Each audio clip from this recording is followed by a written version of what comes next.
Hello दोस्तों, आप सभी का बहुत बहुत स्वागत है इस एनसीईआरटी सीरीज में, जहां हम लोग पढ़ रहे हैं क्लास 11 इकोनॉमिक्स का चैप्टर नंबर 2 हम लोग पढ़ने वाले हैं। चैप्टर नंबर 1 हम लोगों ने क्या है बहुत ही बेहतरीन तरीके से डिस्कस किया है।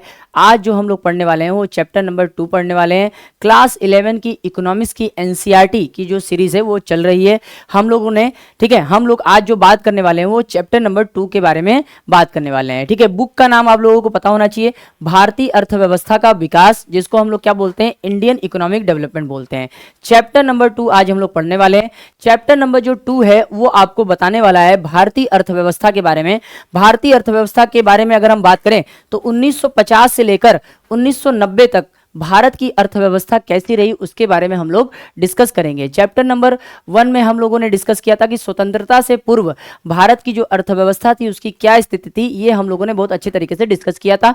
आज हम लोग जो पढ़ने वाले हैं वो भारतीय अर्थव्यवस्था के बारे में पढ़ रहे हैं। आजादी के बाद जो अर्थव्यवस्था हमारे देश में रही है, हमारे देश की जो अर्थव्यवस्था की कंडीशन रहे हैं वो हम लोग डिस्कस करेंगे। तो चैप्टर का नाम याद रखेंगे, भारतीय अर्थव्यवस्था इंडियन इकोनॉमी 1950 से लेकर 1990 तक। ठीक है, तो सभी लोग एक बार क्लास को ढेर सारी मात्रा में शेयर करिएगा और हमारे चैनल को सब्सक्राइब करना ना भूलिएगा। आइए फटाफट स्टार्ट करते हैं बात।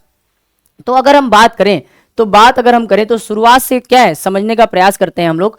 भारतीय अर्थव्यवस्था 1950 से लेकर 1990, यानी इस जो 40 वर्ष का जो समय था उसके बीच भारत की जो अर्थव्यवस्था कैसी रही उसके बारे में हम लोग डिस्कस करेंगे। तो जैसा कि आप सभी को पता होगा कि भारत 15 अगस्त 1947 को क्या हुआ, स्वतंत्र हुआ, ये सबको पता है। ठीक है, अगर हम आगे बात करें तो 200 वर्षों के ब्रिटिश शासन के बाद राष्ट्र का नवनिर्माण का कार्य स्वयं देशवासियों के हाथों में सौंप दिया गया। यानी हम लोग क्या हुए, 200 वर्षों तक अंग्रेजों के गुलाम रहे। उसके बाद हमारा भारत क्या हुआ, 15 अगस्त 1947 को क्या हुआ, आजाद हुआ। और उसके बाद देश के निर्माण का जो कार्य है वो हमारे हाथों में आया। अगर हम आगे देखते हैं तो स्वतंत्र भारत के नेताओं को अन्य बातों के साथ साथ यह भी तय करना था कि देश के लिए कौन सी आर्थिक प्रणाली सबसे उपयुक्त होगी। कहने का मतलब यह है कि जब हम आजाद हुए हैं तो उसके बाद हमारे देश के जो बड़े बड़े नेता थे उनके सामने एक समस्या उत्पन्न हुई कि हमें किस प्रकार की आर्थिक प्रणाली में क्या है अपना देश को आगे बढ़ाना होगा। आर्थिक प्रणाली का मतलब अर्थव्यवस्था, यानी भारत किस प्रकार की अर्थव्यवस्था का चुनाव करेगा आजादी के बाद, ये सबसे बड़ी समस्या क्या हुई, हमारे देश के नेताओं के पास खड़ी हुई। तो भारत ने अपने आप को किस प्रकार की अर्थव्यवस्था चुना, मिश्रित अर्थव्यवस्था चुना, ये आपको अच्छे तरीके से पता होना चाहिए। तो हमारे जितने भी बड़े बड़े नेता थे उनको यह तय करना था कि देश के लिए कौन सी आर्थिक प्रणाली सबसे उपयुक्त होगी, इसके साथ जो केवल कुछ लोगों के लिए नहीं बल्कि सभी लोगों के कल्याण के लिए कार्य करेगी। आप लोग क्या है, 3 प्रकार की अर्थव्यवस्था आपको देखने को मिलती है। एक आप पूंजीवादी अर्थव्यवस्था देखने को मिलती है जिसको कैपिटलिस्ट इकोनॉमी बोलते हैं। एक आप लोगों को क्या है, समाजवादी अर्थव्यवस्था देखने को मिलती है जिसको हम लोग सोशल, ठीक है, या समाजवादी अर्थव्यवस्था के नाम से जानते हैं, सोशलिस्ट इकोनॉमी के नाम से जानते हैं। और एक आपको अर्थव्यवस्था देखने को मिलती है जिसको हम लोग मिश्रित अर्थव्यवस्था बोलते हैं, मिक्स्ड इकोनॉमी बोलते हैं। और हमारे देश ने क्या हुआ, मिश्रित अर्थव्यवस्था का चुनाव किया। तो यही क्या हुई, नेताओं के सामने क्या थी, एक महत्वपूर्ण चुनौती थी कि हमें अपने देश के विकास के लिए किस प्रकार की आर्थिक प्रणाली को क्या है चुनना है और उस पर क्या करना है, अच्छे तरीके से काम करना है। अगर हम आगे बात करें तो आगे सबसे पहले हम लोग क्या आर्थिक प्रणाली के बारे में समझ लेते हैं कि आर्थिक प्रणाली होता क्या है। ठीक है, तो आर्थिक प्रणाली की अगर हम बात करें तो इसको अंग्रेजी में हम लोग इकोसिस्टम बोलते हैं। क्या बोलते हैं, इकोसिस्टम। और इसको तुम अर्थव्यवस्था भी कह सकते हो। क्या कह सकते हो, अर्थव्यवस्था भी कह सकते हो, इकोनॉमी भी कह सकते हो। अब आर्थिक प्रणाली का मतलब क्या होता है ये चैप्टर नंबर 2 में बताया गया है। तो आर्थिक प्रणाली क्या होता है, एक तंत्र होता है, एक सिस्टम होता है जिसके माध्यम से लोगों का क्या होता है, जीवन निर्वाह होता है। ठीक है, यह संस्थाओं का एक ढांचा होता है जिसके द्वारा समाज की संपूर्ण आर्थिक क्रियाओं का संचालन किया जाता है। तो कहने का मतलब यही है कि आर्थिक प्रणाली एक ऐसा तंत्र है, एक ऐसी संरचना है जिसमें रहकर क्या है, मनुष्य विभिन्न प्रकार की क्या करता है, आर्थिक क्रियाएं करता है और अपनी आवश्यकताओं को क्या करता है, पूरा करता है। और इस प्रकार से अपना क्या करता है, जीवन निर्वाह करता है। तो ऐसे ही सिस्टम को, ऐसे ही तंत्र को हम क्या बोलते हैं, आर्थिक प्रणाली भी बोलते हैं और अर्थव्यवस्था भी बोलते हैं। तो अर्थव्यवस्था बोल लो या आर्थिक प्रणाली बोल लो, बात एक ही होगा, क्योंकि इसके अंदर क्या है, मनुष्य रहकर क्या है, बहुत सारी आर्थिक क्रियाएं कर कर अपनी आवश्यकताओं को पूरा करता है और अपना जीवन चलाता है। आगे अगर हम बात करें तो आर्थिक प्रणाली एक ऐसी व्यवस्था है जिसके अंतर्गत एक अर्थव्यवस्था की केंद्रीय समस्याओं को हल करने का प्रयास किया जाता है। अब ये केंद्रीय समस्याएं क्या होती हैं, ये क्यों उत्पन्न होती हैं? देखो, कोई भी देश में अगर रहोगे तो देश के अंदर अर्थव्यवस्था के सामने या देश के अंदर अर्थव्यवस्था के लिए क्या 3 प्रकार की समस्याएं क्या है आपको देखने को मिलती हैं। अब ये समस्या पहले क्यों उत्पन्न होती है, पहले इसके बारे में हम लोग जानेंगे और उसके बाद इन समस्याओं के बारे में अच्छे से विचार करेंगे। तो आइए पहले ध्यान से समझने का प्रयास करिएगा कि आर्थिक प्रणाली एक व्यवस्था है, ठीक है, एक सिस्टम है जिसके अंतर्गत हम क्या करते हैं, अपने देश की अर्थव्यवस्था की केंद्रीय समस्याओं को हल करने का प्रयास करते हैं। अब ये केंद्रीय समस्याएं उत्पन्न कैसे होती हैं इसके बारे में हम लोग डिस्कस करेंगे। तो अर्थव्यवस्था की केंद्रीय समस्याओं के बारे में बात हम लोग सबसे पहले करेंगे। अभी इसको सेंट्रल प्रॉब्लम्स ऑफ इकोनॉमी बोला जाता है। ये कैसे उत्पन्न होता है, ठीक है, इसका जन्म कैसे होता है अर्थव्यवस्था के अंतर्गत, ये हम लोग जानने का प्रयास करेंगे। देखो, किसी भी देश में क्या होती है, संसाधनों की कमी होती है, संसाधनों की कमी होती है, परंतु वहां पे जो मानवीय इच्छाएं होती हैं वो असीमित होती हैं, ठीक है। तो मानवीय इच्छाएं असीमित होती हैं जबकि संसाधन क्या होते हैं, सीमित होते हैं। इस कारण क्या होता है, अर्थव्यवस्था में एक समस्या उत्पन्न होती है, उसी को अर्थव्यवस्था की केंद्रीय समस्या कहा जाता है। मैंने आप लोगों को शुरू में पढ़ाया था कि हमारा जो अर्थ है, हमारा जो अर्थ है, ठीक है, हमारे अर्थ पर जितने भी रिसोर्सेस हैं यानी जितने भी संसाधन हैं वो क्या है, सीमित है, ठीक है, वो क्या है, सीमित है। लेकिन जो हम लोग हैं, ठीक है, जो हम लोग हैं यानी ह्यूमंस जो हैं, उनकी जो इच्छाएं और आवश्यकताएं हैं, याद रखना, नीड और वांट है, आवश्यकताएं क्या है, असीमित है, ठीक है। और मनुष्य को क्या करना है, अपनी असीमित आवश्यकताओं को पूरा भी करना है। पूरा करने के लिए वो क्या करेगा, पृथ्वी पर उपलब्ध जितने भी सीमित संसाधन हैं उसका इस्तेमाल करेगा। उस समय क्या होगा, मनुष्य के सामने एक समस्या उत्पन्न होगी, उसी समस्या को क्या बोला जाता है, केंद्रीय समस्या बोला जाता है। क्या बोला जाता है, केंद्रीय समस्या। तो केंद्रीय समस्या, किसी भी देश की अर्थव्यवस्था में केंद्रीय समस्या क्यों उत्पन्न होती है, कारण क्या है, मनुष्य की इच्छाएं असीमित है जबकि संसाधन क्या है, हमारे सीमित है। इस कारण क्या है, मनुष्य को अपनी आवश्यकताओं को पूरा करने के लिए संसाधनों का चुनाव करना पड़ता है, ठीक है। और यही चुनाव की समस्या ही क्या कहलाती है, अर्थव्यवस्था की केंद्रीय समस्या कहलाती है। ये आपको अच्छे तरीके से पता होना चाहिए, ठीक है। अब किसी भी देश की जब आर्थिक समस्याएं होती हैं या केंद्रीय समस्याएं होती हैं तो उनको हल करने का प्रयास किया जाता है। तो हर एक देश की अर्थव्यवस्था खुद से ये प्रश्न करती है, ठीक है, खुद से क्या प्रश्न करती है, आइए देखते हैं। क्या उत्पादन करें, यानी भारत एक बहुत बड़ा देश है, भारत की अर्थव्यवस्था भी बहुत बड़ी है। तो भारत के अंदर अगर कोई केंद्रीय समस्या जन्म लेती है तो सबसे पहले क्या होता है, मनुष्य को विचार करना पड़ता है कि क्या उत्पादन किया जाए, किस प्रकार के वस्तुओं का निर्माण किया जाए या सेवाएं प्रदान की जाए, उपभोक्ता संबंधित वस्तुएं बनाई जाए या उद्योगपतियों के लिए वस्तुएं बनाई जाए, डॉक्टर्स के लिए वस्तुएं बनाई जाए कि इंजीनियर्स के लिए वस्तु बनाई जाए, ग्राहकों के लिए वस्तुएं बनाई जाए कि बच्चों के लिए वस्तुएं बनाई जाए, ठीक है, बूढ़े लोगों के लिए वस्तुएं बनाई जाए। ऐसे करके क्या होता है, अर्थव्यवस्था के सामने पहला जो प्रश्न आता है केंद्रीय समस्या को हल करने का, वो रहता है क्या उत्पादन करें, क्या उत्पादन करें, यानी व्हाट टू प्रोड्यूस, ठीक है।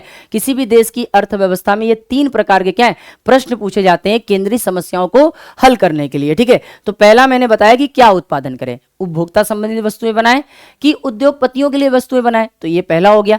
दूसरा, कैसे उत्पादन करें, ठीक है, पहले हमने चूज कर लिया कि हम उपभोक्ता संबंधित वस्तुएं बनाएंगे, ग्राहकों के लिए वस्तुएं बनाएंगे।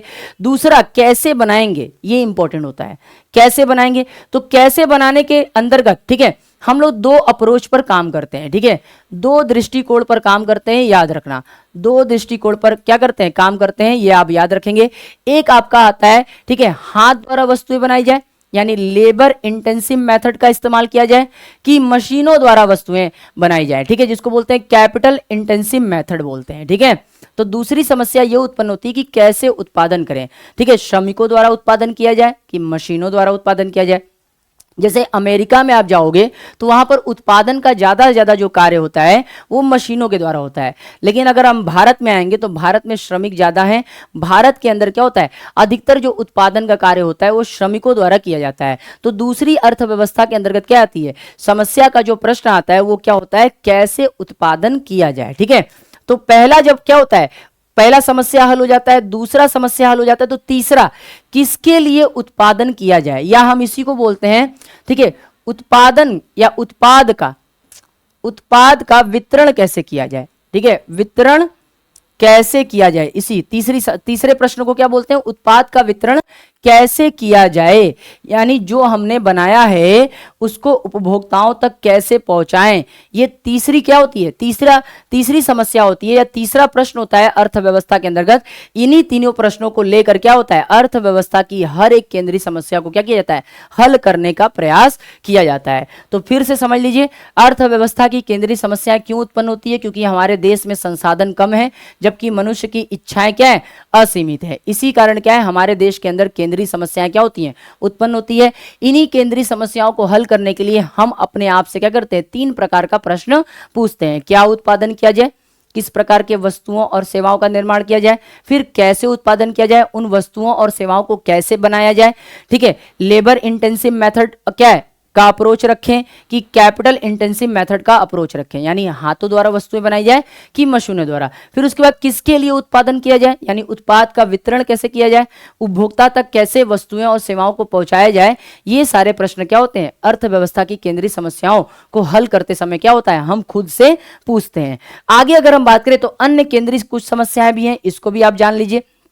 देश के अंदर जितने भी संसाधन हैं उनका कुशलतम उपयोग हम कैसे करें, उसके बाद आर्थिक विकास और वृद्धि कैसे की जाए, ये सब क्या होती हैं, अर्थव्यवस्था की मूलभूत केंद्रीय समस्याएं होती हैं। हर एक देश क्या करता है, इन्हीं केंद्रीय समस्याओं को क्या करता है, हल करने के लिए इतने प्रकार के क्या करता है, खुद से प्रश्न पूछता है। क्लियर है सभी को। आगे चलते हैं, अगर हम आगे बात करें तो इसी अर्थव्यवस्था के अंतर्गत या इसी आर्थिक प्रणालियों को कुछ प्रकार में बांटा गया है, कुछ क्या इनका वर्गीकरण किया गया है, उसके बारे में भी हम लोगों को डिस्कस करना अच्छे तरीके से बहुत जरूरी है। तो आइए फटाफट क्या करते हैं, आर्थिक प्रणाली या अर्थव्यवस्था के प्रकारों के बारे में समझते हैं। आप सभी को पता होगा कि अर्थव्यवस्थाएं 3 प्रकार की होती हैं। एक होता है पूंजीवादी अर्थव्यवस्था जिसको हम लोग कैपिटलिस्ट इकोनॉमी बोलते हैं, एक होता है समाजवादी अर्थव्यवस्था जिसको हम लोग सोशलिस्ट इकोनॉमी बोलते हैं, और एक होता है आपकी मिश्रित अर्थव्यवस्था जिसको हम लोग मिक्स्ड इकोनॉमी बोलते हैं। पूंजीवादी अर्थव्यवस्था का अगर हम अच्छा उदाहरण माने तो आप अमेरिका को कह सकते हो, ब्रिटेन को कह सकते हो, ठीक है, अमेरिका को कह सकते हो। समाजवादी में अगर बात करोगे तो यूएसएसआर, आज इसको रशिया बोलते हैं, ठीक है। अब मिश्रित अर्थव्यवस्था में बात करोगे तो भारत का सबसे अच्छा नाम है, ठीक है। भारत एक क्या है, मिश्रित अर्थव्यवस्था वाला देश है। अब हम क्या करेंगे, इन तीनों अर्थव्यवस्थाओं को क्या करेंगे, थोड़ा सा डिटेल में चर्चा करेंगे ताकि क्या हो, इन तीनों अर्थव्यवस्था के बारे में बारीकी से हमें क्या हो, हर चीजें समझ में आए। तो सबसे पहले हम लोग बात करेंगे पूंजीवादी अर्थव्यवस्था, ठीक है। सबसे पहले बात करेंगे हम लोग पूंजीवादी अर्थव्यवस्था के बारे में जिसको हम लोग क्या बोलते हैं, कैपिटलिस्ट इकोनॉमी बोलते हैं। अब होता क्या है, देखो किसी भी देश की अर्थव्यवस्था को समझने के लिए हमें क्या करना होता है, कुछ चीजों को क्या है समझना बहुत ज्यादा जरूरी होता है। जैसे देखो, जैसे हमको पहला चीज क्या समझना होता है, उत्पादन के साधन, उत्पादन के साधनों पर किसका अधिकार होगा, पहला ये समझना होगा, ठीक है। दूसरा, उत्पादन कौन करेगा, ये समझना होता है।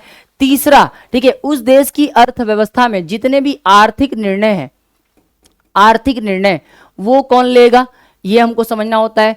इसके अलावा जो भी वस्तुएं और सेवाएं क्या होती हैं, हाँ बनती हैं, उनकी कीमत का निर्धारण किस प्रकार से होगा, उस हिसाब से हम क्या करते हैं, किसी भी देश की अर्थव्यवस्था को या तो पूंजीवादी अर्थव्यवस्था बोलते हैं, या तो समाजवादी अर्थव्यवस्था बोलते हैं, या तो मिश्रित अर्थव्यवस्था बोलते हैं। तो अगर आपको क्या है, ठीक है, किसी भी देश की अर्थव्यवस्था के बारे में जानना है तो आपको कुछ महत्वपूर्ण जो क्या है फैक्टर्स हैं, जो कारक है, उसको ध्यान में रखना होगा। जैसे मैंने बताया, उत्पादन के साधन, उत्पादन, आर्थिक निर्णय, कीमत किस हिसाब से डिसाइड किए जाएंगे, कौन करेगा, उस हिसाब से उस देश की अर्थव्यवस्था बनती है। तो अगर हम बात करें सबसे पहले पूंजीवादी अर्थव्यवस्था, तो हम बात करेंगे इसके बारे में कि पूंजीवादी अर्थव्यवस्था एक ऐसी आर्थिक प्रणाली है या एक ऐसी अर्थव्यवस्था है जहां पर उत्पादन, याद रखना, उत्पादन और वितरण के साधन किसके हाथ में होते हैं, एक निजी व्यक्ति के हाथ में होते हैं। किसके हाथ में होते हैं, निजी व्यक्ति के हाथ में होते हैं। यानी उत्पादन के साधनों पर भी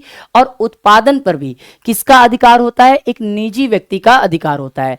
और अगर हम आगे बात करें तो व्यक्ति और व्यवसाय, ठीक है, अपने आर्थिक निर्णय स्वयं लेते हैं। मैंने बताया आर्थिक निर्णय कौन लेता है, व्यक्ति स्वयं से लेता है, उस पर सरकार का किसी प्रकार का दबाव नहीं होता है। इसके अलावा जबकि बाजार आपूर्ति और मांग के आधार पर कीमतें निर्धारित करता है। यानी जो मार्केट होता है, मार्केट के अंदर जो वस्तुएं और सेवाएं बिकती हैं, ठीक है, उनका जो कीमत है वो किस प्रकार से निर्धारित होता है, उनके मांग और आपूर्ति के आधार पर निर्धारित होता है। अगर किसी वस्तु की मांग ज्यादा होती है तो जाहिर सी बात है उसका कीमत ज्यादा होता है, ठीक है।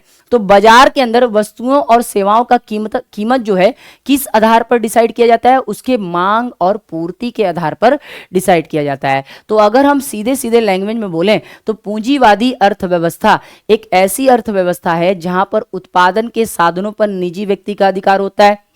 व्यवसाय और व्यक्ति को अपने आर्थिक निर्णय लेने में क्या होती है, स्वतंत्रता होती है। सरकार उनके ऊपर किसी भी प्रकार का क्या है, हाँ, नियंत्रण नहीं थोपता।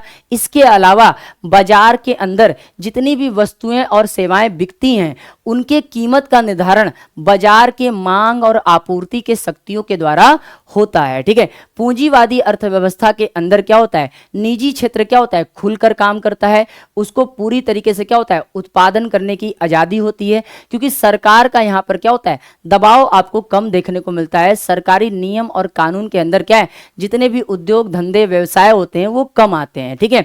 यहां पर आपको नवाचार देखने को मिलता है, यानी इनोवेशन यहां पे देखने को मिलता है। यहां पर आपको एंटरप्रेन्योरशिप क्या है, प्रोग्राम क्या है, बहुत तेजी से चलते हुए देखने को मिलेंगे। इसके अलावा किसी भी देश की पूंजीवादी अगर अर्थव्यवस्था है तो वहां पर कंपटीशन ज्यादा होता है। कंपटीशन ज्यादा होने से कारण, ठीक है, जितने भी बड़े बड़े व्यापारी हैं, कंपनियां हैं, उद्योगपति हैं, वो क्या करते हैं, कम लागत पर, ठीक है, कम लागत पर या कम कीमत पर क्या है, वस्तुएं बनाने का प्रयास करते हैं, जिससे क्या होता है, उस देश के जो लोग हैं या ग्राहक हैं उनको सबसे ज्यादा क्या होता है, फायदा होता है। ये आपको अच्छे तरीके से पता होना चाहिए। आगे अगर हम बात करें तो पूंजीवादी अर्थव्यवस्था की जो अवधारणा दी वो किसने दी, एडम स्मिथ ने दी। याद रखना, एडम स्मिथ ने दी। एडम स्मिथ को अर्थशास्त्र का जनक बोला जाता है। इनको क्या बोला जाता है, अर्थशास्त्र का ये क्या है, ये जनक है। याद रखना, इनकी एक प्रसिद्ध पुस्तक है जिसका नाम क्या है, wealth of nation. Wealth of nation इनकी क्या है, प्रसिद्ध पुस्तक है, याद रखेंगे। और इनको ही क्या है, इनको ही याद रखना, पूंजीवादी अर्थव्यवस्था की अवधारणा प्रस्तुत करने का क्या है, एक तरह से क्या है, इनको जनक माना जाता है, याद रखना। तो पहले इन्होंने कॉन्सेप्ट दिया है पूंजीवादी अर्थव्यवस्था का। अगर हम आगे बात करें तो एडम स्मिथ ने क्या कहा है, एडम स्मिथ ने बोला है कि अदृश्य हाथ का सिद्धांत क्या इन्होंने दिया है, इन्होंने बोला है कि व्यक्तिगत स्वार्थ, यानी लोगों का जो व्यक्तिगत स्वार्थ होता है और जो प्रतिस्पर्धा होता है, ये अर्थव्यवस्था को स्वतः ही बेहतर तरीके से क्या करता है, संचालित करने लगता है। कहने का मतलब यही है कि इन्होंने इनविजिबल हैंड थ्योरी दी हुई है। इस थ्योरी में इन्होंने बोला है कि अर्थव्यवस्था को चलाने का क्या है, सरकार को किसी भी प्रकार का प्रयत्न नहीं करना पड़ता, क्योंकि लोगों का क्या होता है, कुछ व्यक्तिगत स्वार्थ होता है, यानी आवश्यकताएं होती हैं, और बाजार में बहुत ज्यादा प्रतिस्पर्धा देखने को मिलती है। इसी कारण अर्थव्यवस्था खुद ब खुद क्या होती है, चलने लगती है, ठीक है, अच्छे तरीके से क्या है, हाँ, मूव करने लगती है, ठीक है, रोटेट करने लगती है, इकोनॉमी बेटर होने लगती है। तो इन्होंने ऐसे बोला है, ठीक है। अगर हम आगे बात करें तो समर्थन, इन्होंने सरकार के कम हस्तक्षेप पर समर्थन दिया है। इस कारण इन्होंने एक थ्योरी दी है जिसको बोलते हैं लेजर-फेयर थ्योरी बोलते हैं, ठीक है। लेजर-फेयर थ्योरी को ही क्या बोलते हैं, अहस्तक्षेप का सिद्धांत बोलते हैं। यानी जिस देश की अर्थव्यवस्था पर सरकार का नियंत्रण कम होता है, ठीक है, वहां पर क्या होता है, पूंजीवादी अर्थव्यवस्था होता है। समझ में आया सभी को? एक बार क्लास सभी लोग ढेर सारी मात्रा में शेयर करिएगा। अगर चीजें नहीं समझ में आएगी तो पूछते भी रहिएगा, ठीक है। तो याद रखना, पूंजीवादी अर्थव्यवस्था एक ऐसी अर्थव्यवस्था होती है जहां पर उत्पादन के साधनों पर निजी व्यक्ति का अधिकार होता है, उत्पादन निजी व्यक्ति करता है, आर्थिक निर्णय लेने की स्वतंत्रता होती है, वस्तुओं और सेवाओं की जो कीमत है वो बाजार के मांग और आपूर्ति के शक्तियों के द्वारा निर्धारित की जाती हैं। तो ऐसी अर्थव्यवस्था को हम लोग पूंजीवादी अर्थव्यवस्था बोलते हैं। अमेरिका की अर्थव्यवस्था पूंजीवादी अर्थव्यवस्था, ब्रिटेन की अर्थव्यवस्था पूंजीवादी अर्थव्यवस्था, चाइना भी अब धीरे धीरे क्या है, पूंजीवादी अर्थव्यवस्था की ओर क्या है, बढ़ रहा है। तो अधिकतर आप अगर दुनिया में देश देखोगे तो वहां पर आपको पूंजीवादी अर्थव्यवस्था देखने को मिलेगी। आगे बात कर लेते हैं, कुछ विशेषताओं के बारे में बात कर लेते हैं जिससे क्या हो, आपको पूंजीवादी अर्थव्यवस्था अच्छे तरीके से समझ में आ जाए। पूंजीवादी अर्थव्यवस्था को बाजार अर्थव्यवस्था के नाम से भी जाना जाता है, ये आपको अच्छे से पता होना चाहिए। अब अगर हम विशेषताओं की बात करें तो निजी संपत्तियों पर किसका अधिकार होता है, किसी निजी व्यक्ति का होता है, सरकार का नहीं होता है। लिखा हुआ है कि व्यक्तियों और व्यवसायों को संपत्ति का स्वामित्व और नियंत्रण का अधिकार पूंजीवादी अर्थव्यवस्था में प्राप्त होता है।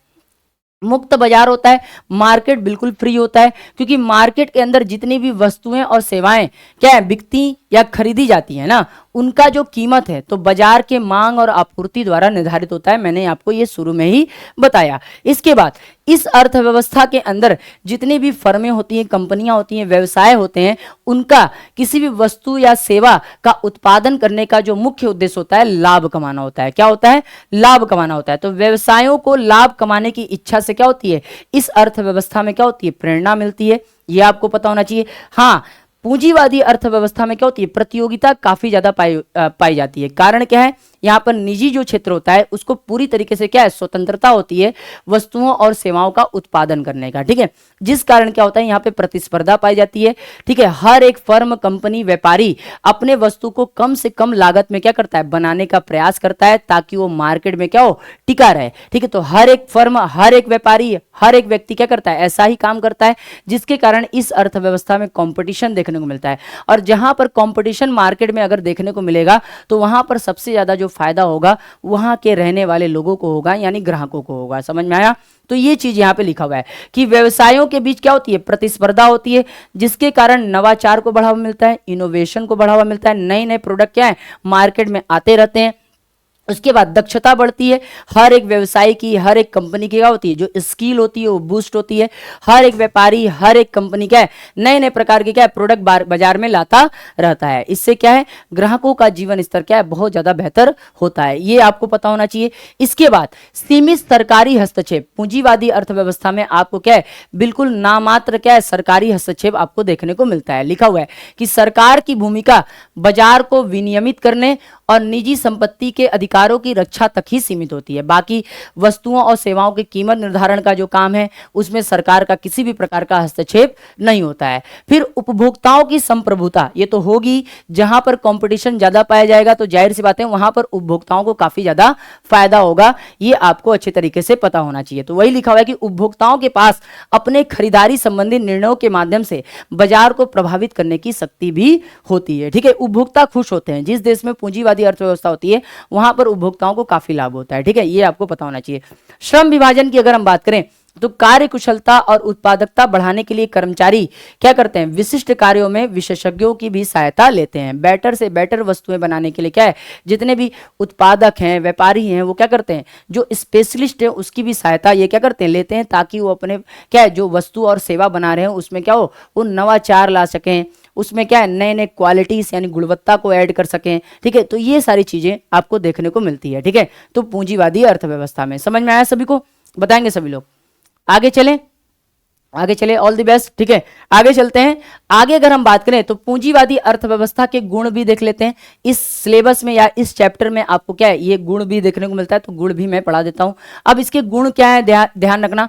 आर्थिक दक्षता, इसका मतलब क्या होता है, प्रतिस्पर्धा उत्पादकों को लागत कम करने और गुणवत्ता में सुधार करने के लिए प्रेरित करती है, जिससे संसाधनों का क्या है, कुशलतम आवंटन होता है और उच्च उत्पादकता क्या होती है, सुनिश्चित होती है। कहने का मतलब यही है कि पूंजीवादी अर्थव्यवस्था के अंतर्गत कंपटीशन देखने को मिलता है, जिसके कारण जो उत्पादक होते हैं वो वस्तुओं और सेवाओं को बनाते समय अपने लागत को क्या करते हैं, कम से कम करने का प्रयास करते हैं और अधिक से अधिक उन वस्तुओं और सेवाओं में क्या करते हैं, क्वालिटी देने का काम करते हैं। ठीक है, जिससे क्या होता है, जो देश में उपलब्ध जितने भी संसाधन होते हैं उनका इस्तेमाल अच्छे से होता है और उत्पादकता में क्या होती है, वृद्धि होती है। तो पहला यही बताया गया है। दूसरा है आर्थिक विकास, उद्यमिता और निवेश के लिए प्रोत्साहन। ठीक है, नए उत्पादकों, प्रौद्योगिकी और रोजगार सृजन को बढ़ावा देता है, जिससे आर्थिक क्या है, विस्तार होता है या उसको गति मिलती है। ठीक है, अब जाहिर सी बात है, जिस देश में क्या होगा, पूंजीवादी अर्थव्यवस्था होगी तो वहां पर नए नए प्रोडक्ट बनाए जाएंगे,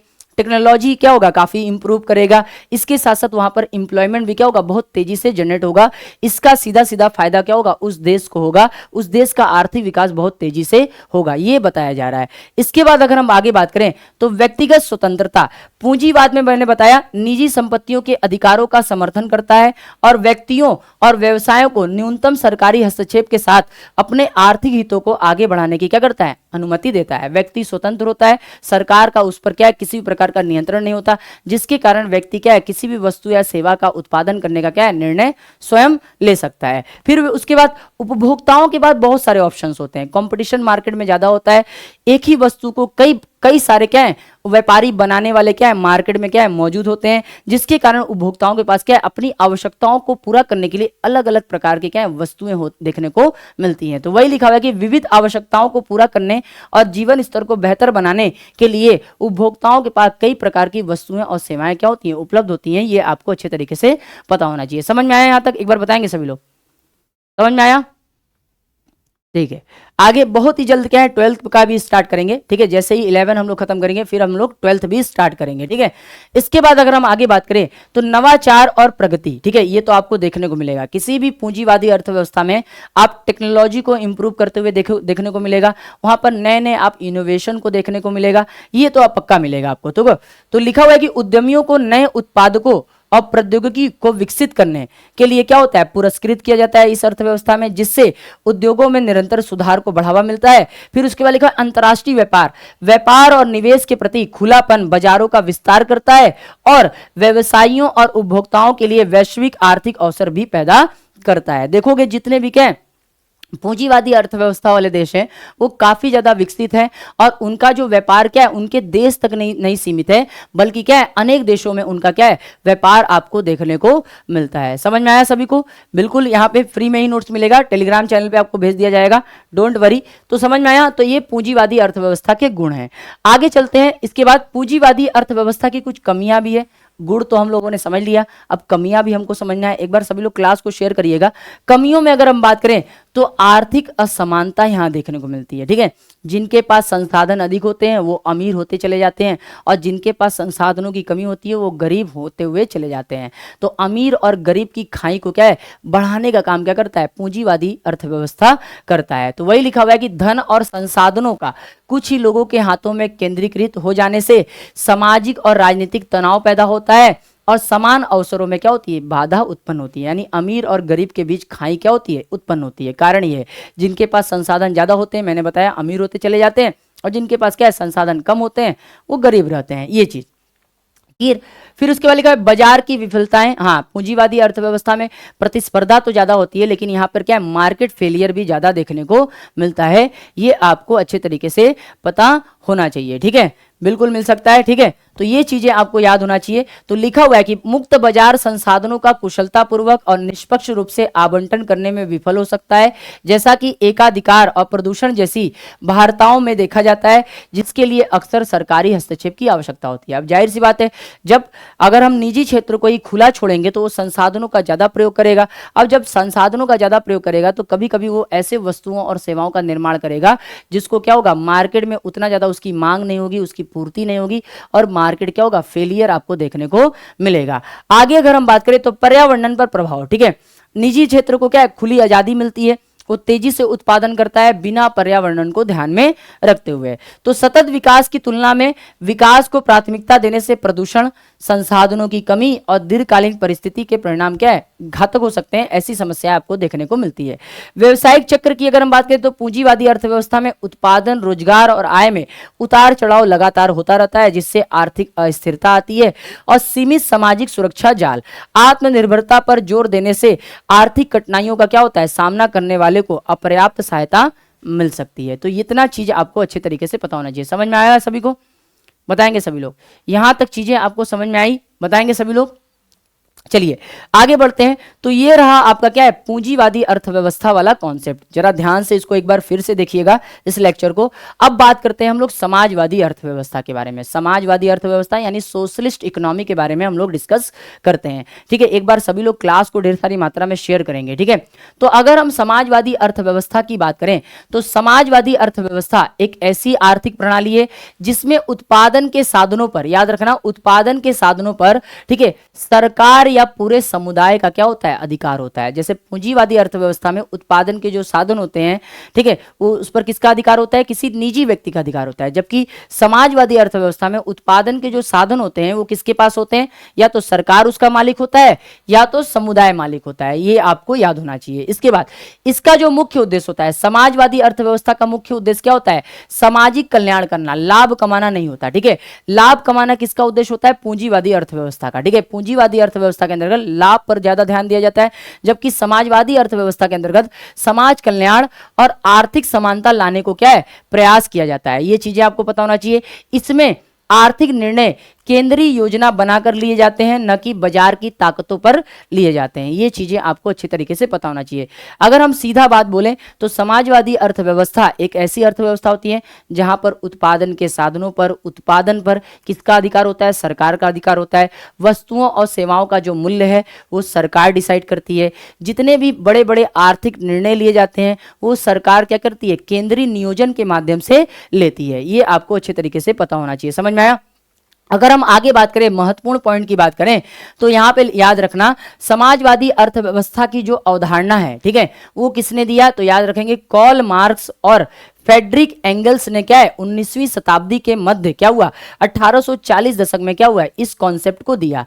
इस कॉन्सेप्ट को देने का कारण क्या था, पूंजीवादी अर्थव्यवस्था का विरोध करना, या पूंजीवादी अर्थव्यवस्था में जितनी कमियां थी, ठीक है, पूंजीवादी अर्थव्यवस्था में जितनी कमियां थी, ठीक है, उसको उजागर करने के लिए इन लोगों ने क्या है, एक कॉन्सेप्ट लेके आया समाजवादी अर्थव्यवस्था वाला, ठीक है, क्योंकि पूंजीवादी अर्थव्यवस्था के अंदर बहुत सारी आपको खामियां देखने को मिलती है, ठीक है, तो उन्हीं खामियों की वजह से क्या हुआ, एक नई अर्थव्यवस्था ने क्या किया, जन्म लिया, जिसको क्या बोला गया, समाजवादी अर्थव्यवस्था बोला गया। और इसको देने का जो श्रेय जाता है वो कार्ल मार्क्स और फ्रेडरिक एंगल्स को जाता है, ठीक है, याद रखेंगे। फिर उसके बाद कार्ल मार्क्स के बारे में आप ये याद रखेंगे कि कार्ल मार्क्स की सबसे प्रसिद्ध और सबसे प्रभावशाली पुस्तकों में एक दास कैपिटल है, बहुत बार परीक्षा में पूछा गया है, और इसके अलावा द कम्युनिस्ट मैनिफेस्टो, ये दो पुस्तकें आप क्या करेंगे, कार्ल मार्क्स की याद रखेंगे। चीजें समझ में आ रही है? एक बार जब सभी लोग बताएंगे, समझ में आया, बताएंगे सभी लोग, यहां तक चीजें आपको समझ में आएंगी।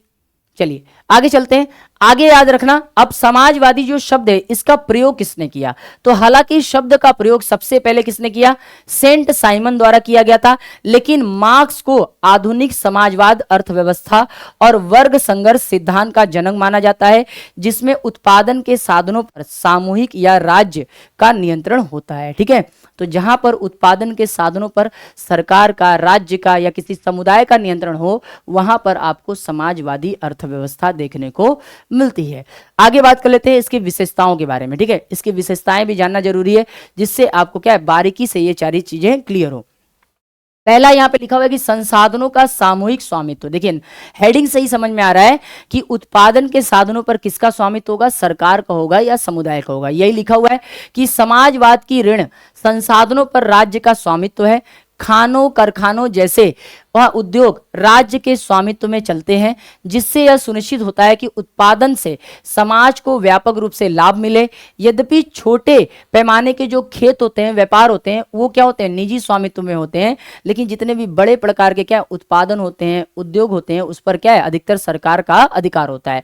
समग्र संरचना कुछ ही हाथों में धन के क्या है, केंद्रण को समाप्त करती है, ये अच्छे से पता होना चाहिए। फिर केंद्रीय आर्थिक नियोजन, देखो किसी भी देश में अगर समाजवादी अर्थव्यवस्था है तो वहां पर जो बड़े बड़े जो आर्थिक निर्णय हैं वो किस हिसाब से लिए जाएंगे, तो वहां पर क्या होगा, केंद्रीय आर्थिक नियोजन का एक विभाग बनाया जाएगा और वही विभाग क्या करेगा, समस्त प्रकार के बड़े बड़े आर्थिक निर्णय लेगा। समझ में आया? तो यही चीज यहां पे बोला गया। तो एक नियोजन प्राधिकरण वहां पर होता है या केंद्रीय समिति होती है जो उत्पादन पर, आवंटन पर और निवेश को नियंत्रित करने का काम करती है। वही ये डिसाइड करती है कि देश में क्या उत्पादन करना है, संसाधनों का कैसे वितरण करना है, इसके बारे में निर्णय राष्ट्रीय सामाजिक आर्थिक उद्देश्यों के अनुरूप होते हैं, जबकि पूंजीवाद में क्या होता है, बाजार के विकल्पों के आधार पर निर्धारण होता है। समझ में आया? एक बार क्लास शेयर करेंगे सभी लोग। इसके बाद सीमित उपभोक्ता विकल्प, देखो पूंजीवादी अर्थव्यवस्था के अंतर्गत कस्टमर के पास, ग्राहक के पास बहुत सारे विकल्प होते हैं, वस्तुएं और सेवाएं बहुत सारी मात्रा में उपलब्ध होती हैं, जबकि यहां पर समाजवादी जो अर्थव्यवस्था है इसके अंतर्गत उपभोक्ताओं के पास ज्यादा विकल्प नहीं होते। कारण क्या था, क्योंकि कारण यह था कि उत्पादन के जो साधन होते हैं सरकार के पास होते हैं, सरकारी सभी प्रकार के क्या वस्तुओं और सेवाओं का निर्माण करती है, इसी कारण यहाँ पर उपभोक्ताओं के पास क्या है, वस्तुओं और सेवाओं का चयन करने के क्या है, ज्यादा विकल्प मौजूद नहीं होते। तो वही लिखा हुआ है कि सीमित उपभोक्ता विकल्प, नागरिकों को भोजन, वस्त्र, आवास जैसी बुनियादी जरूरतों को उपलब्ध कराई जाती है, लेकिन उनके पास सीमित विकल्प होते हैं, भोजन के भी, आवास के भी, ठीक है, वस्त्र के भी। मुक्त बाजार के विपरीत वे सरकार के द्वारा प्रदत्त वस्तुओं का ही क्या करते हैं, चयन करते हैं। अब सरकार जो बनाएगी आपको वही चीज का इस्तेमाल करना होगा। इस प्रकार रोजगार की गारंटी तो होती है, लेकिन व्यक्ति अपनी मर्जी से पेशे नहीं चुन सकते हैं। ये अच्छे से पता होना चाहिए। बताइए यहां तक चीजें आपको समझ में आई? एक बार क्लास सभी लोग शेयर करेंगे ढेर सारी मात्रा में।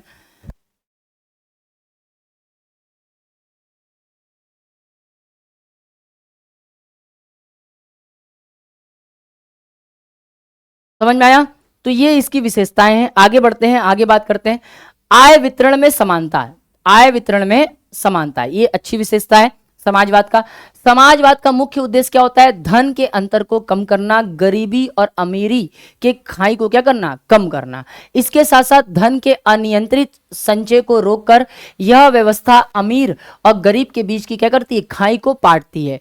स्वास्थ्य सेवा, शिक्षा, आवास जैसी सार्वजनिक सेवाएं सभी के लिए क्या करती है, उपलब्ध कराती है, जिससे क्या है, अमीर और गरीब की खाई खत्म होती है। ये अच्छे से पता होना चाहिए। इसके बाद बाजार शक्तियों की अनुपस्थिति, ठीक है। मार्केट के अंदर जितनी भी वस्तुएं और सेवाएं खरीदी या बेची जाती हैं, उनके कीमत का निर्धारण कौन करता है? सरकार करता है। इसी कारण यहां पर बाजार की जो शक्तियां हैं, जिसको हम लोग क्या बोलते हैं, मांग और आपूर्ति, मांग व आपूर्ति, इनकी क्या है, अनुपस्थिति देखने को मिलती है, इनकी अनुपस्थिति देखने को मिलती है। जबकि पूंजीवादी अर्थव्यवस्था के अंतर्गत क्या होता है, वस्तुओं और सेवाओं का जो कीमत है उसका निर्धारण मांग और पूर्ति के हिसाब से किया जाता है। जबकि समाजवादी अर्थव्यवस्था के अंतर्गत वस्तुओं और सेवाओं का जो मूल्य का निर्धारण है वो सरकार करती है। तो वही लिखा हुआ है कि उत्पाद मांग आपूर्ति की गतिशीलता से नहीं होता, बल्कि सामाजिक आवश्यकताओं से निर्धारित होता है। समाज में जिन चीजों की आवश्यकता होती है, सरकार उसी को केवल बनाती है और अपने हिसाब से प्राइस सेट करती है।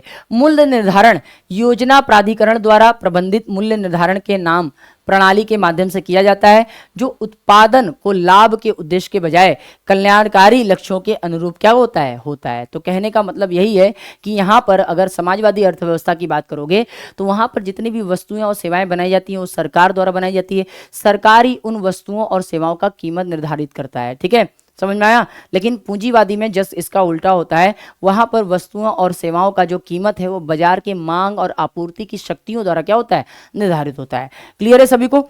आगे चलते हैं, आगे बात कर लेते हैं, इसके कुछ लाभ देख लेते हैं। समाजवादी अर्थव्यवस्था के कुछ लाभ देख लेते हैं, लाभ भी आता है, ठीक है। तो लाभ और कल्याण की बात करें तो एक समाजवादी अर्थव्यवस्था के अंतर्गत क्या होता है, स्वास्थ्य पर ध्यान दिया जाता है, उद्योग सेवा पर ध्यान दिया जाता है, आवास पर ध्यान दिया जाता है, शिक्षा तक, इन सभी चीजों पर क्या है, ध्यान दिया जाता है कि ये सभी चीजें हर एक नागरिक के पास पहुंचे और गरीबी कम हो। उसके बाद आय में समानता देखने को मिलती है, क्योंकि समाजवादी अर्थव्यवस्था में धन का वितरण, ठीक है, बिल्कुल ही क्या होता है, हाँ, पूंजीवाद के क्या है, बिल्कुल ठीक उल्टा होता है। क्योंकि सरकार चाहती है कि हर कोई व्यक्ति के पास क्या हो, वे सभी सुविधाएं पहुंच सके, ठीक है, जिससे क्या हो, उनको ज्यादा लाभ हो। इसके बाद लिखा हुआ है स्थिरता।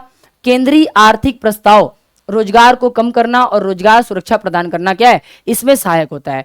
मजबूत सार्वजनिक सेवाएं होती हैं, क्योंकि स्वास्थ्य सेवाएं सरकार देती है, शिक्षा सरकार उपलब्ध कराती है, पाठ्यक्रम राज्य द्वारा वित्त पोषित होता है। इतना चीज इसमें देखने को मिलता है। दोष की बात करें, दोष की अगर हम बात करें तो नव प्रवर्तन में कमी, ठीक है, यहां पर सरकारें ही सब कुछ क्या है, बनाती हैं, जिसके वजह से सरकार कभी भी क्या, इनोवेशन पर काम नहीं करती, इनोवेशन पर काम नहीं करती। वस्तुओं और सेवाओं का क्या है, वही क्या है, दौर लगा होता है जो पहले था और जो आज था। यानी ग्राहकों को क्या है, वस्तुएं क्या है, हू बहू क्या है, 10 साल पहले भी जैसे मिलती थी और 10 साल आज जैसे मिल रही हैं वैसे ही मिलते हुए देखने को मिलती हैं। किसी भी प्रकार के वस्तुओं और सेवाओं में क्या है, नव प्रवर्तन नहीं होता। हाँ, सरकार क्या है, ज्यादा टेक्नोलॉजी का इस्तेमाल नहीं करती, ठीक है, ये सब की कमी यहाँ पे देखने को मिलती है। तो समाजवाद में देखिए आपको क्या है, क्या देखने को मिलता है, नव प्रवर्तन में कमी। फिर व्यवसायिक अक्षमताएं, ठीक है, व्यवसायिक अक्षमताओं के बारे में बात करें तो समाजवादी में उद्योग पर केंद्रीय क्या है, उद्यम धीमा होता है और जटिल होता है, क्योंकि सारे क्या है, बड़े बड़े जो उद्योग होते हैं सरकार के हाथ में होते हैं, जिसके कारण क्या है, जो व्यवसायिक अक्षमताएं हैं यहां पर देखने को मिलती है। सीमित उपभोक्ता विकल्प, ये मैंने आपको पढ़ा दिया है। इसके बाद सीमित उद्यमिता, ठीक है, विज्ञापनों को नव प्रवर्तन करने और जोखिम उठाने के लिए बहुत कम प्रोत्साहन दिया जाता है। विज्ञापन ज्यादा किया ही नहीं जाता, क्योंकि सरकार ही सब कुछ बनाती है। दस्तावेज का क्या है, असक्षम होना, यानी डॉक्यूमेंटेशन ज्यादा नहीं होता। इसके बाद व्यक्तिगत स्वतंत्रता में कमी। देखिए पूंजीवादी अर्थव्यवस्था में व्यक्तिगत स्वतंत्रता ज्यादा देखने को मिलती है, जबकि यहाँ पर क्या है, उसकी कमी देखने को मिलती है, क्योंकि सारे आर्थिक निर्णय ज्यादा से ज्यादा सरकार लेती है, ये आपको पता होना चाहिए। आगे बढ़ते हैं, आगे बात करते हैं अब तीसरी अर्थव्यवस्था। आपको पता होगा भारत एक मिश्रित अर्थव्यवस्था वाला देश है, भारत एक मिश्रित अर्थव्यवस्था वाला देश है, ठीक है। तो हमारे जो नेता थे उनके सामने जब हमारा भारत आज़ाद हुआ 1947 में, तो उनके सामने सबसे पहले यही समस्या थी कि हम अपने देश को क्या करें, पूंजीवादी अर्थव्यवस्था वाला देश बनाए कि समाजवादी अर्थव्यवस्था वाला देश बनाए, ठीक है। जो हमारे देश के पहले प्रधानमंत्री हुए पंडित जवाहरलाल नेहरू, ठीक है, उनकी भी यही चिंता थी कि हम अपने देश को किस प्रकार से रिप्रेजेंट करेंगे और देशों के सामने। तो उनके सामने भी क्या है, समस्या थी, लेकिन हाँ वो रूस से ज़्यादा प्रभावित है, यूएसएसआर से वो ज़्यादा प्रभावित है, यानी उनका झुकाव क्या था, समाजवाद की ओर ज़्यादा था। कारण ये था क्योंकि हम लोग 200 वर्षों का क्या है, गुलामी झेल चुके थे, ठीक है। हम लोग नहीं चाहते थे कि कोई नई कंपनी फिर से भारत में आए और फिर से हमको गुलाम बनाए। तो उस समय क्या हुआ, जब भारत आज़ाद हुआ तो हमारे देश में क्या हुआ, योजना आयोग की स्थापना हुई, संविधान का निर्माण किया गया और अपने देश को क्या है, आर्थिक रूप से मजबूत बनाने के लिए बहुत सारे प्रयास किए गए, जिसके कारण हमारे देश में जितने भी बड़े बड़े उद्योग थे वो सरकार के अंडर में रख दिए गए, ठीक है, क्योंकि प्रभावित हुए थे हम लोग, ठीक है। हम लोग नहीं चाहते थे कि फिर से गुलाम बने, ठीक है। तो चिंता तो थी कि कौन सी अर्थव्यवस्था बनाएंगे भारत को, लेकिन बाद में क्या हुआ कि 1956 में यानी दूसरे पंचवर्षीय योजना में आप देखते हैं कि भारत ने अपने आप को एक मिश्रित अर्थव्यवस्था वाला देश घोषित किया, क्योंकि यहाँ पर क्या है, यहाँ पर सरकारी भी फर्में थी और निजी फर्में भी थी।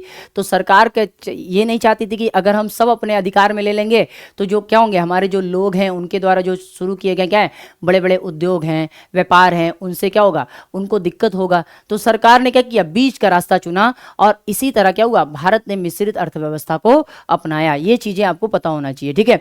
तो मिश्रित अर्थव्यवस्था की अब हम लोग बात करेंगे। भारत एक मिश्रित अर्थव्यवस्था वाला देश है, ये आपको पता होना चाहिए। तो मिश्रित अर्थव्यवस्था क्या होता है, ये एक तरह से क्या है, समाजवाद और पूंजीवाद का क्या होता है, मिश्रण होता है। समाजवाद और पूंजीवाद का ये मिश्रण होता है, ये आपको पता होना चाहिए। तो लिखा हुआ है कि मिश्रित अर्थव्यवस्था एक ऐसी आर्थिक प्रणाली है जो पूंजीवाद और समाजवाद दोनों की विशेषताओं को क्या करती है, समाहित करती है।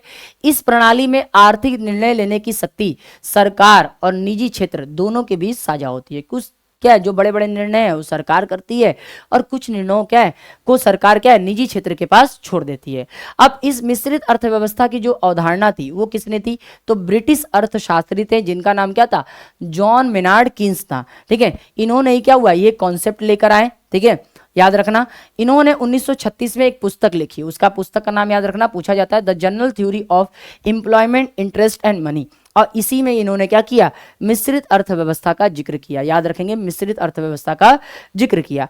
आगे अगर हम बात करें तो मिश्रित अर्थव्यवस्था में सरकार प्रमुख उद्योगों को नियंत्रित करती है, जितने भी क्या है इंपॉर्टेंट क्या है इंडस्ट्रीज है वो सरकार के हाथ में होते हैं। शिक्षा, स्वास्थ्य सेवा और बुनियादी ढांचे जैसी आवश्यक सार्वजनिक वस्तुएं और सेवाएं क्या है सरकार प्रदान करती है, और बाजार विफल होने पर उस पर क्या करती है, हस्तक्षेप भी करती है। तो मिश्रित अर्थव्यवस्था में ये फायदा होता है, ठीक है।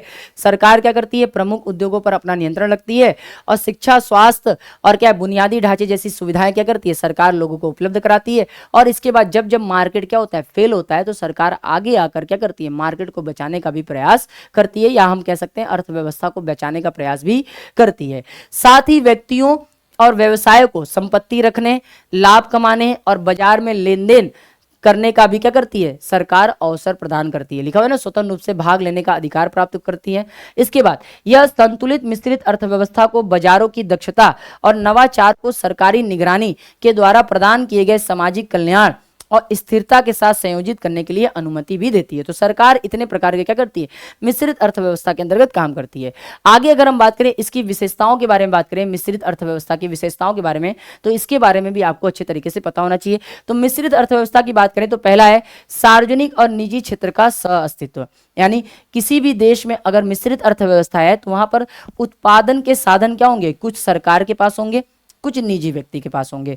कुछ उत्पादन सरकार करेगा, कुछ निजी व्यक्ति करेगा। तो वही लिखा हुआ है कि सरकारी उद्यम और निजी व्यवसाय दोनों साथ साथ मिलकर क्या है, मिश्रित अर्थव्यवस्था के अंतर्गत क्या होते हैं, संचालित होते हैं। बाजार तंत्र के साथ आर्थिक नियोजन, यानी यहां पर क्या होता है, वस्तुओं और सेवाओं का जो कीमत है वो किस प्रकार से निर्धारित होता है, बाजार के मांग और आपूर्ति के शक्तियों के द्वारा। लेकिन अगर किसी वस्तु या सेवा का कीमत ज्यादा बढ़ता है तो उस पर क्या करती है, फिर सरकार आगे आकर उस पर हस्तक्षेप करती है और उसको कम करने का प्रयास करती है। ठीक है, तो कीमतें मांग और आपूर्ति से निर्धारित होती हैं मिश्रित अर्थव्यवस्था में, याद रखना। लेकिन सरकार विकास की दिशा देने के लिए योजना और विनिमय का क्या करती है, उपयोग करती है। ठीक है, मतलब यहां पर अगर हम बात करोगे, भारत में बात करोगे, तो जितनी भी वस्तुएं और सेवाओं का जो कीमत है वो कैसे डिसाइड होता है, उसकी मांग और आपूर्ति के अनुसार से। ठीक है, लेकिन अगर किसी वस्तु की क्या है, ज्यादा प्राइस बढ़ती है तो उसको क्या करती है, सरकार कम करने का प्रयास करती है। कम करने के लिए बहुत सारा काम करती है। ठीक है, सब्सिडी देती है, ठीक है, या उन वस्तुओं का स्वयं उत्पादन करने लगती है। ये आपको अच्छे तरीके से पता होना चाहिए। ठीक है, आगे बात करते हैं, स्थिरता की बात करते हैं। यह व्यापार चक्रों और आर्थिक संकटों से उत्पन्न जोखिमों को कम करने के लिए सरकारी नीतियों के साथ साथ बाजार तंत्रों का उपयोग करती है। ठीक है, समाज कल्याण की बात करें तो यह सुनिश्चित करता है कि कल्याणकारी कार्यक्रमों के माध्यम से नागरिकों के स्वास्थ्य, शिक्षा, आवास जैसी बुनियादी सुविधाएं पूरी हो। देखो हमारे देश में शिक्षा को बढ़ाने का काम, ठीक है, स्वास्थ्य को बढ़ाने का काम, आवास को बढ़ाने का काम क्या है, सरकार बहुत आगे चढ़ के करती है। इसके बाद संतुलित विकास, यह सुनिश्चित करने की सतत और न्याय संगत विकास को बढ़ावा देता है। आर्थिक लाभ समाज के विभिन्न वर्गों के समान रूप से साझा होते हैं। यानी मिश्रित अर्थव्यवस्था के अंतर्गत दोनों चीजों को ध्यान में रखा जाता है, लाभ को भी ध्यान में रखना जाता है और समाज कल्याण को भी ध्यान में रखा जाता है। इसीलिए इसको क्या बोला जाता है, पूंजीवाद और समाजवाद का मिश्रण बोला जाता है। पूंजीवाद और समाजवाद का मिश्रण बोला जाता है, ये आपको पता होना चाहिए। आगे अगर हम बात करें इसके लाभ के बारे में बात कर लेते हैं, मिश्रित अर्थव्यवस्था के क्या लाभ है। पहला बात करते थे फ्लेक्सिबिलिटी, ठीक है, लोचदार इसको बोलते हैं, हिंदी में क्या बोलते हैं, लोचदार या लोचशील भी बोल सकते हैं, लोचशील या लोचदार। ठीक है, अब फ्लेक्सिबिलिटी में क्या है, यह निजी उद्यम को सरकारी हस्तक्षेप के साथ जोड़ता है, जिससे बदलती आर्थिक सामाजिक परिस्थितियों के अनुकूल तेजी से ढलने में मदद मिलती है। यानी निजी उद्यम को क्या करता है, सरकारी हस्तक्षेप के साथ जोड़ता है। अगर निजी उद्यम जो है, निजी व्यक्ति हैं, अगर अपने से कोई निर्णय लेते हैं वो समाज के लिए सही नहीं होता तो सरकार हस्तक्षेप करता है। इसके बाद नवाचार, यहाँ पर नवाचार देखने को मिलता है। यह उद्यमिता और प्रतिस्पर्धा को प्रोत्साहित करता है मिश्रित अर्थव्यवस्था। साथ ही नवाचार को बढ़ावा देने के लिए अनुसंधान यहाँ किए जाते हैं, बुनियादी ढांचे सुधारे जाते हैं और सार्वजनिक वस्तुओं का समर्थन भी प्राप्त होता है। आगे चलें, अगर हम आगे बात करें तो स्थिरता की बात करें तो यह व्यापार चक्रों और आर्थिक संकटों से उत्पन्न जोखिमों को कम करने के लिए सरकारी नीतियों के साथ साथ बाजार तंत्रों का भी उपयोग करता है। समाज कल्याण की बात करें तो यह सुनिश्चित करता है कि कल्याणकारी कार्यक्रमों के माध्यम से नागरिकों की स्वास्थ्य सेवा, शिक्षा क्या है और बुनियादी संरचनाएं, जरूरतें पूरी हो। संतुलित विकास की बात करें तो यह सुनिश्चित करके कि सतत और न्याय संगत क्या है, विकास को बढ़ावा मिले और आर्थिक लाभ समाज को क्या है, विभिन्न वर्गों को समान रूप से मिले। तो इतना चीज आपको देखने को मिलता है एक मिश्रित में। अब इसकी कमियां भी देख लेते हैं, कुछ कमियां भी होती है।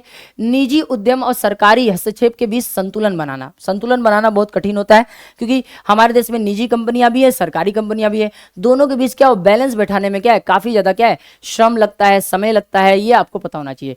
तो सरकार का अत्यधिक नियंत्रण नवाचार को सीमित कर सकता है, जबकि बहुत कम नियंत्रण असमानता फैला सकता है। तो दोनों ध्यान में रखना पड़ता है। फिर राजनीतिक दबाव, ये भी देखने को मिलता है। नीतिगत निर्णय ठोस आर्थिक सिद्धांतों के बजाय राजनीतिक एजेंडों में लिए जाते हैं। देखोगे चुनाव के माहौल में क्या है, सरकार कुछ भी निर्णय ले लेती है कि हम तुमको मुफ्त में राशन देंगे, हम तुमको मुफ्त में बिजली देंगे। तो यहाँ पर क्या है, जो आर्थिक निर्णय है वो क्या है, राजनीतिक एजेंडों पर लिए जाते हैं, जिससे क्या होता है, अक्षमताएं उत्पन्न होती है। कभी कभी क्या है, ग्राहकों का या जनता का भी शोषण होता है। समन्वय की बात करें तो इसके लिए सरकार, निजी क्षेत्र और संस्थाओं के बीच मजबूत सहयोग की क्या है, आवश्यकता होती है, जो बड़ी अर्थव्यवस्थाओं में मुश्किल हो सकता है, जैसे भारत में। ठीक है, नौकरशाही को क्या है, नौकरशाही को बढ़ावा मिलता है। ठीक है, जो सरकारी अधिकारी होते हैं वो काम करना नहीं चाहते हैं, काम में देरी करते हैं, आर्थिक निर्णय देरी से लिए जाते हैं, जिसके कारण क्या है, सही समय पर सही चीजें क्या है, लोगों तक नहीं पहुंच पाती। ये आपको पता होना चाहिए। तो वही लिखा हुआ है इसमें।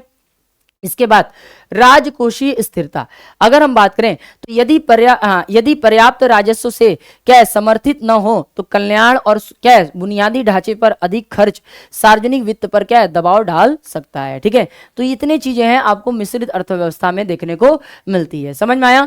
तो ये रहे पूंजीवाद, समाजवाद और मिश्रित। ठीक है, ये तीनों मैंने आपको अच्छे तरीके से पढ़ाया।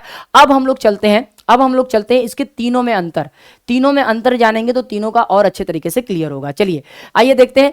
पूंजीवादी अर्थव्यवस्था, समाजवादी अर्थव्यवस्था और मिश्रित अर्थव्यवस्था, तीनों में अंतर देखते हैं। तीनों में अंतर देखते हैं। सबसे पहले संसाधनों पर स्वामित्व, मतलब संसाधनों पर किसका मालिकाना हक होगा, ये हम लोगों को पता करना है। तो पूंजीवाद में अगर हम बात करें तो संसाधनों पर किसका स्वामित्व होगा, निजी क्षेत्र का।